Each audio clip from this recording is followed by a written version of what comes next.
ఓం శాంతి. గుల్జార్ అంటే పూలతో కుశలతతో ఉన్న తోట ప్రజాపిత బ్రహ్మ కుమారీస్ గాడ్లీ వరల్డ్ స్పిరిచువల్ యూనివర్సిటీకి ముఖ్య స్థాపక సభ్యులలో ఒకరు. దాదీ గుల్జార్ ఏప్రిల్ 2020 నుండి మార్చి 2021 వరకు సంస్థ యొక్క ముఖ్య పరిపాలనాధిపతిగా ఉన్నారు. ప్రారంభ జీవితం దాదీ గుల్జార్ 1929లో సింధ్, హైదరాబాద్, ప్రస్తుతం పాకిస్తాన్ లో జన్మించారు. ఆమె చిన్ననాటి పేరు శోభ. దాదీ గుల్జార్ తల్లి ప్రేమగా దాదీ ఆల్రౌండర్ అని పిలిచేవారు. ఆల్రౌండర్కు మొత్తం 8 మంది పిల్లలు ఉండగా దాదీ గుల్జార్ పెద్దది.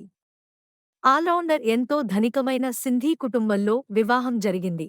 అలా దాదీ గుల్జార్ ఆధ్యాత్మిక మార్గంలో పయనాన్ని ప్రారంభించారు. ధార్మిక శాస్త్రాల జ్ఞానం లేకపోయినా దాదీ గుల్జార్ దేవుడిపై గొప్ప ప్రేమను, ఆధ్యాత్మిక ఆనందాన్ని పొందారు. దేవుని దివ్య సందేశాలైన మురళి వినడం ద్వారా ఆమె ఆధ్యాత్మిక ఆనందాన్ని పొందేవారు. ఆమె నాయకత్వంలో ఢిల్లీ చుట్టుపక్కల అనేక కేంద్రాలు ప్రారంభించబడ్డాయి. తన ఆధ్యాత్మిక ప్రస్థానంలో దాదీ గుల్జార్ అనేక దేశాలకు ఆహ్వానంపై వెళ్లి ప్రజలను ఆధ్యాత్మికతతో కలిపారు, రాజయోగాన్ని పరిచయం చేశారు, ఆర్ట్ ఆఫ్ లివింగ్ మరియు ఇతర ఆధ్యాత్మిక విషయాలను బోధించారు. మార్చి 11, 2021న దాదీ గుల్జార్ ముంబైలో తన భౌతిక శరీరం విడిచిపెట్టారు.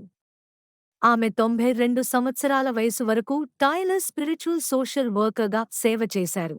దాదీ గుల్జార్ జీవిత కథ ఆధ్యాత్మికతను పునర్నిర్మించడానికి ఒక ప్రేరణగా నిలుస్తుంది. ఓం శాంతి.